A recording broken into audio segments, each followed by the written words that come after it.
Ciao a tutti, può un conoscente interferire per far dividere una coppia? Allora, questa è una risposta a una domanda che è stata fatta in una live. Allora, e in questo caso si tratta di una vicina di casa che ha suggerito alla moglie, che è andata lì lamentandosi del marito, di far dividere, diciamo, di separarsi. Tra l'altro, appunto, pure con dei figli. Allora, teniamo presente alcune cose. Ehm, la scelta di separarsi da una persona, soprattutto con la quale si hanno dei figli, non è mai una scelta che viene fatta in modo impulsivo. Comunque, in ogni caso, anche le persone più emotive ci ragionano sopra.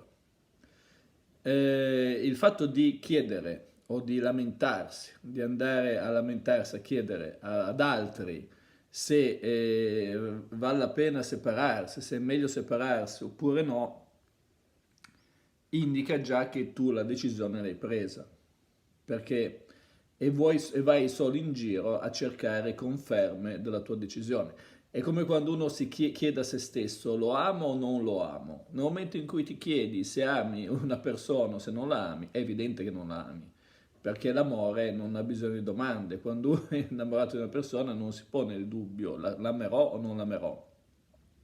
Se una persona si pone, come quando una persona sa che vuole stare con un altro, non si pone la domanda, non si pone il dubbio. Nel momento in cui ti poni il dubbio, già una tua parte, perlomeno la decisione l'ha presa. Si tratta soltanto di trovare le giustificazioni necessarie a superare i vincoli, che potrebbero essere i figli, potrebbero essere altre cose, per tenere in piedi la relazione. Ma la relazione di fatto nel momento in cui tu chiedi è già finito. Quindi l'interferenza che può mettere in atto un conoscente, una terza persona, è quella di fare, diciamo, di dare delle giustificazioni che è questo che raccoglie per avallare una decisione già presa. Cioè, ecco, eh,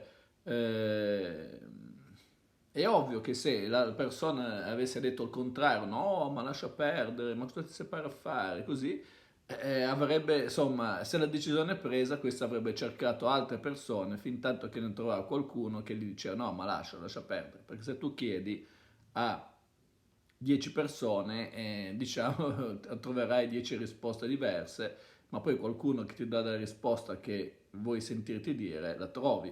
O comunque si possono indurre già le persone a darci le risposte che vogliamo sentirci dire. Diverso sarebbe il caso in cui la persona, la coppia funziona, diciamo, bene e c'è qualcuno che va a insinuare dubbi, ad esempio, di tradimento. Ti dice, ma sai che ho visto tuo marito con quella lì, o tua moglie con quello là. I dubbi che non c'erano, se vengono inseriti da una terza persona, allora quello può iniziare a scardinare qualcosa, perché poi dipende appunto se è vero o se non è vero. Diciamo che anche qua, se uno è certo della fedeltà del partner, non presta attenzione alle maldicenze, non presta attenzione alle dicerie, ma quella però fa parte di un'altra categoria, sono maldicenze, sono dicerie, eccetera.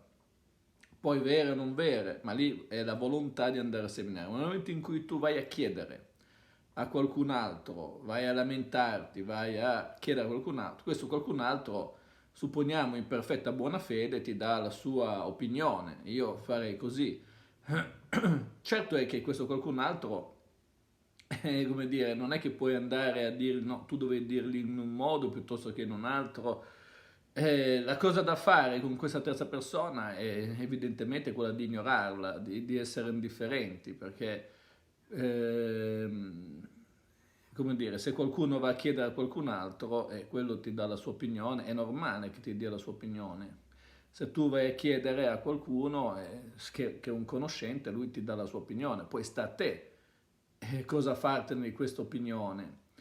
Ehm, Se tu vai ogni giorno a lamentarti, questo ogni giorno ti darà la sua opinione, poi dopo un po' si scoccerà e dirà senti lascialo, non starà a rompere, ma il fatto che uno va a chiedere, quindi qua se uno vuole recuperare la relazione dovrebbe per prima cosa chiedersi qual era il motivo quali sono i motivi del disaccordo. Sono motivi logici, razionali, che si possono risolvere, motivi inconciliabili, perché, come dire, come diceva Baiman, un conto è l'amore liquido, diciamo, che passa, si trasforma e finisce rapidamente. Se vogliamo un amore più concreto, più duraturo, va costruito ogni giorno. Non si tratta soltanto, si tratta intanto di avere la volontà di passare del tempo con una persona, costruire qualcosa con una persona e ogni giorno cercare di risolvere le questioni che ci sono, senza lasciarle ingigantire, perché un piccolo problema di oggi, se non viene trattato, se viene omesso, diventa un grande problema domani. Si genera un po' l'effetto valanga.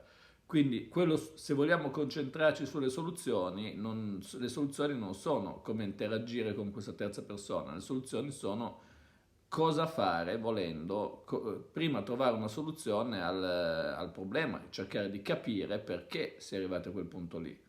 Questo può essere un buon punto di partenza, tutto il resto sono energie perse. Bene, per questo video è tutto, iscrivetevi al canale, seguitemi anche sulla pagina Instagram Massimo Taramasco e iscrivetevi al mio nuovo canale Felicità Benessere, di cui vi posto il link in descrizione. Ciao a tutti!